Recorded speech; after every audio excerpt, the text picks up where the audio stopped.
welcome to the Fiat 130TC Abarth. Back in the 80s, if a Golf GTI just felt too ordinary, this is what you would go for. It was faster, louder, and in true Italian style, just a little bit more unpredictable. This was the fastest hot hatch of its time, and many say it was the most exciting to drive. Let's find out if that's true.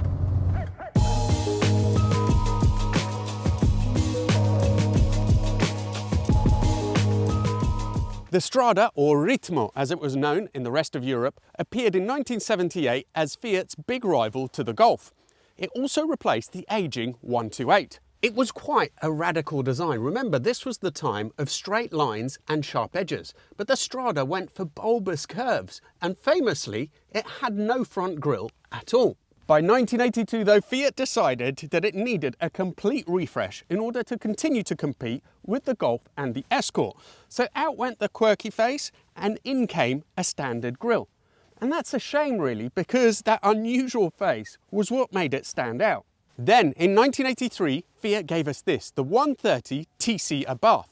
Think of it as a teenage Strada that had been hanging around street corners, smoking Marlboros and lifting weights. You got chunkier bumpers, side skirts, a rear spoiler and unique alloys. The stance was lower and angrier, and incredibly, these wind deflectors that look very Halfords were standard fit and actually added 3 miles an hour to the top speed.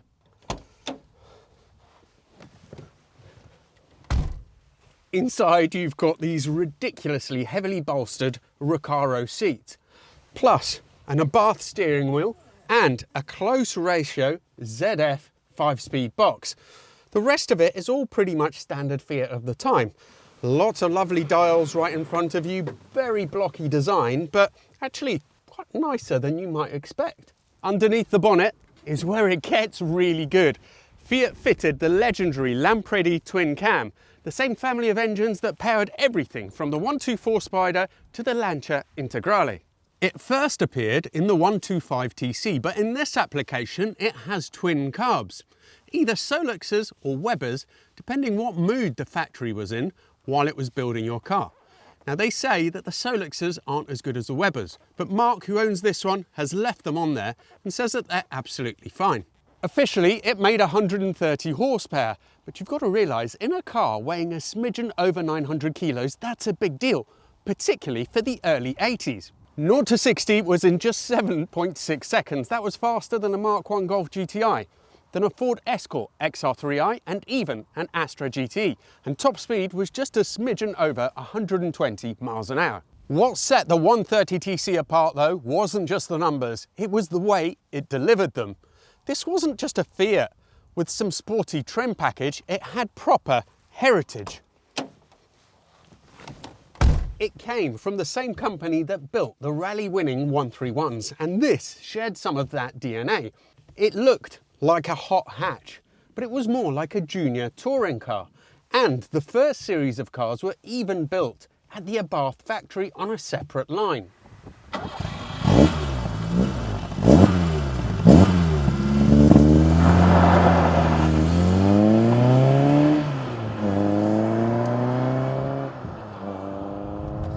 It's so great to be in this car. It sort of harks back a bit to my Italian heritage. So I came to the UK in 82 or 83, roughly the same time as this was being made. And you know, I just remember being in Italy, being in these Fiats with this sort of layout of the interiors, the way they sound, they're so distinctive. I've never driven a Strada before though, and I'm so happy that Mark brought it down for me today. I'm so excited because despite it being quite compromised, and I'll talk about that as we go, I'm already a little bit in love with it. And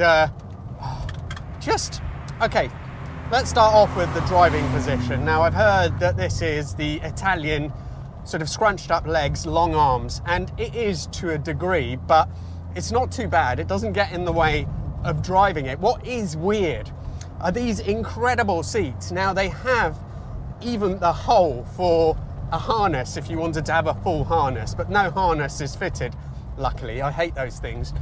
But they pin you in place in a way that is just ridiculous for a hot hatchback. I mean, this is a full-on racing seat, and yet bizarrely, they do tilt forward. They don't look like they should. They look like buckets, but they do tilt forward, although they hit the roof, and it's a struggle to get in the back.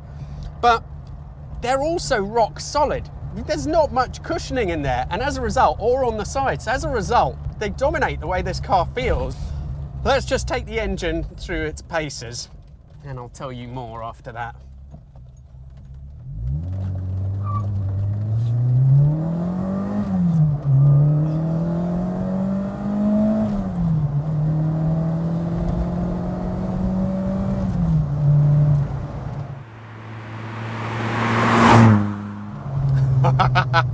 What a fantastic little unit.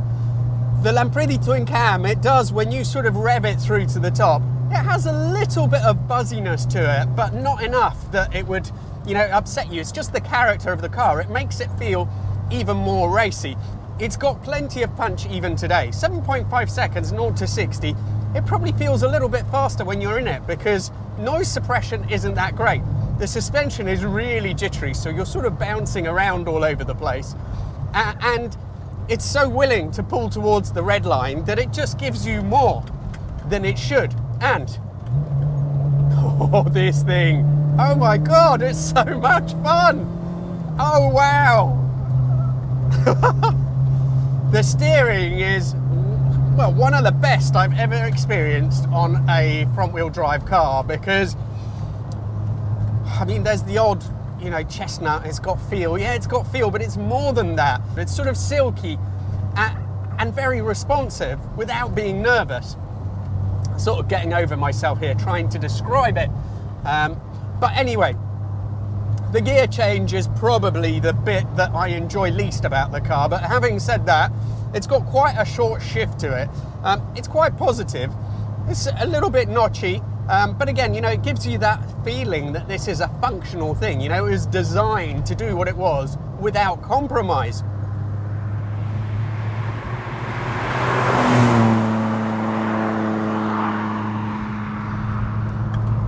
It's just such a laugh.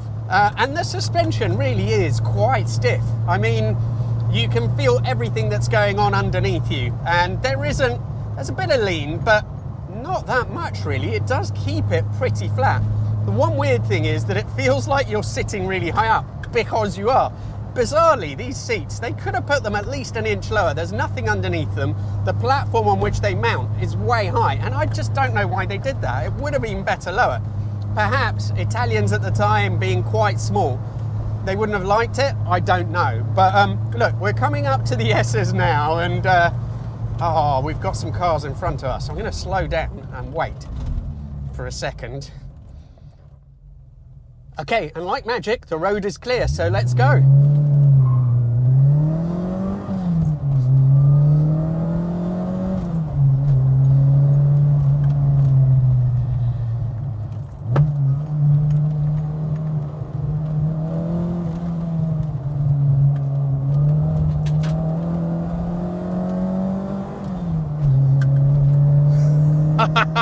What a car! And hilariously, mid-corner it just went into reserve and then flicked back again. It's still got one of those fuel gauges that I think surely they'd stopped in the 70s, I thought, that would move around all over the place depending on how hard you were cornering. But it felt brilliant down there. It really stuck to the line. On the tighter corners it does start to lean a little bit more, but it's all part of the charm.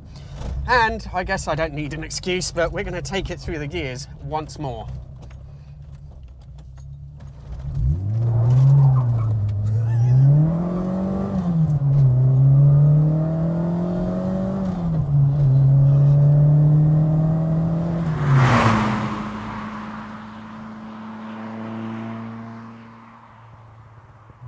It just brings out the hooligan in you, this thing. It's honestly, I didn't think it would be this different. It's so different to a Golf, whether it's a Mark 1 or a Mark 2. It's so much sharper, it's more aggressive, and as I said, it brings out the inner hooligan. We're on the S again. God, I love it.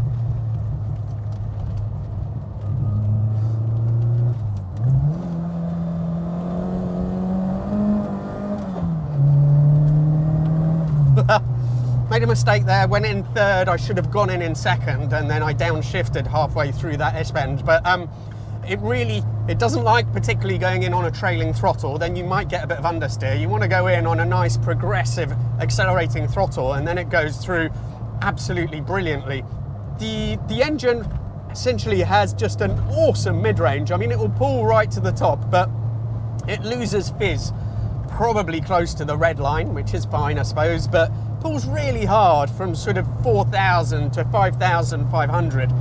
Quite buzzy, nice bit of exhaust noise, and yeah, those Solex carbs, well, I can't feel anything wrong with them. It's doing everything absolutely as you would want.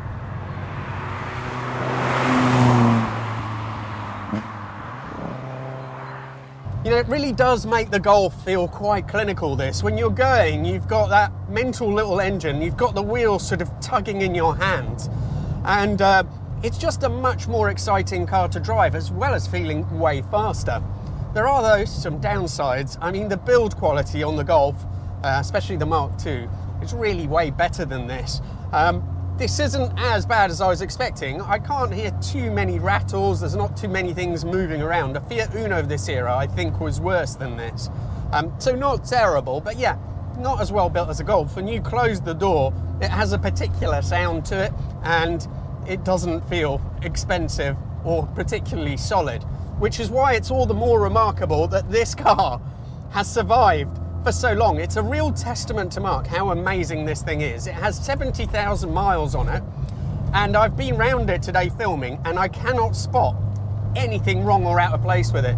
Sure, there's a couple of little signs of very, very minor wear, but it's just perfect everywhere. The interior is great.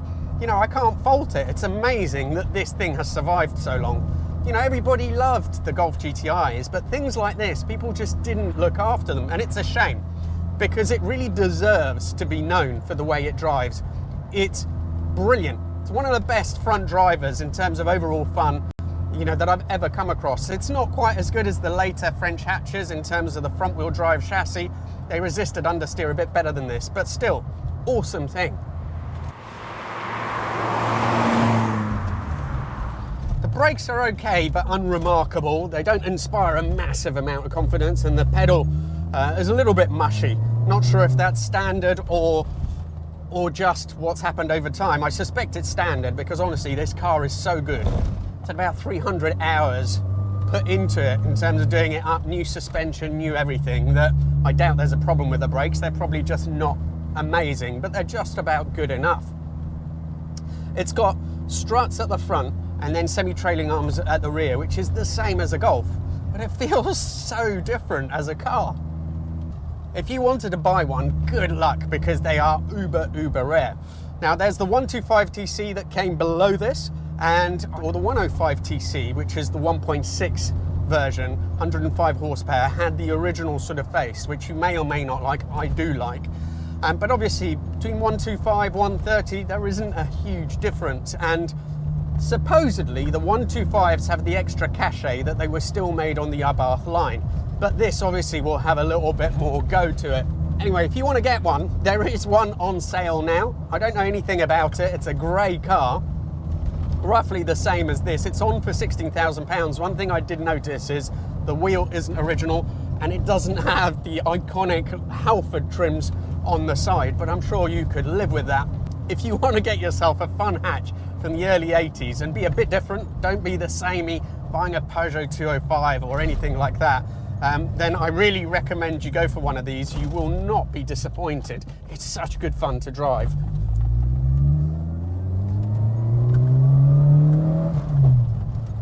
So the 130TC, well, it had character, and that's both its strength and its failing.